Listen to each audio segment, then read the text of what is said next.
Buy now, pay later firm Klarna today unveiling their AI assistant that was developed in partnership with OpenAI.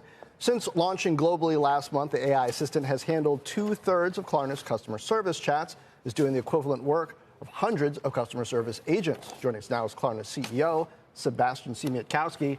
Sebastьяn, good to see you. Before we get to AI, got to talk about a possible IPO and some board drama.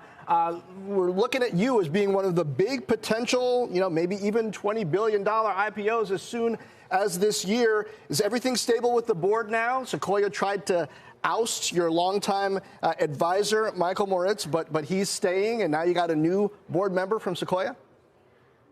That's correct. Everything stable now? Everything's great. I mean, I'm really happy to have Andrew Reid coming in from Sequoia, a fantastic partner. And I'm also very happy to have Michael, who, has always seen to the long-term opportunity of Klarna, whether we were going through the build-up of Germany, UK, or US, and always stay committed to the long-term view and the interest of all shareholders. So super happy about the development in that case. Think you'll IPO this year? We'll see. I hope. I mean, it's not impossible. We'll see a little bit. We still have a few steps and work ahead of ourselves, but it's we're very, we're keen on becoming a public company. There's reports today that it could be as soon as Q3. In terms of an IPO, what would you want to see, not only for the company specifically, but also for market conditions to feel good about doing that? Wow, that's a great question.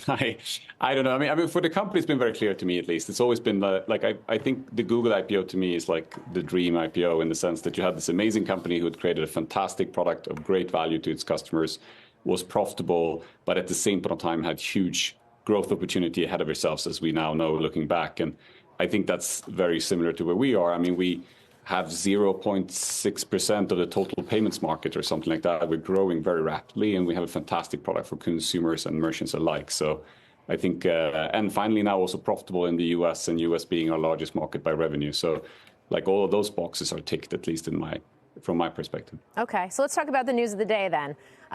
Your AI assistant, you've developed this in partnership with OpenAI.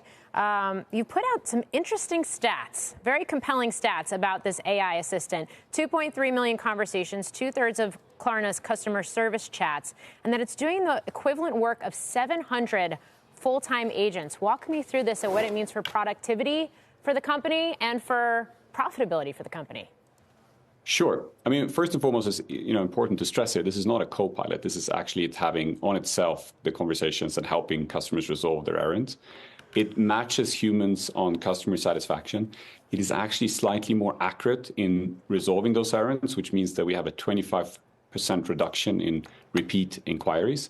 And it's able to solve people's errands much faster, which obviously customers are very happy with. So a normal conversation now, instead of taking 11 minutes to solve an errand, takes only 2 minutes with the AI. So those things are quite impressive in my perspective. And as much as we see a lot about AI and there's a lot of hype right now, I seldom feel that I see something that has had this practical implication. It's not only a prototype, it's not a demo, it's actually live.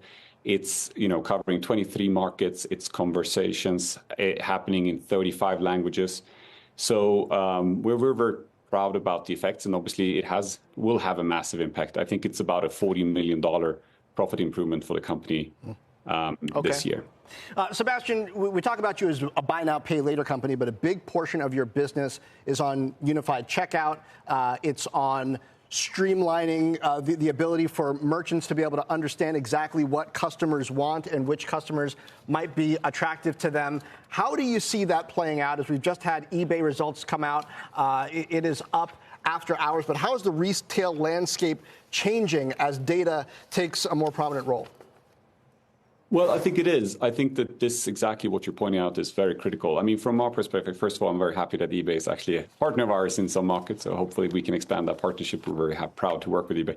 But I think with that said, look, from my perspective, when we set the direction and vision of Klarna already in 2015, it was that at the future, you will wake up in the morning and your financial assistant will tell you, hey, I've analyzed your purchases, I've analyzed your mortgages, I could save you time, I can save you money, I can make you feel more in control of your finances.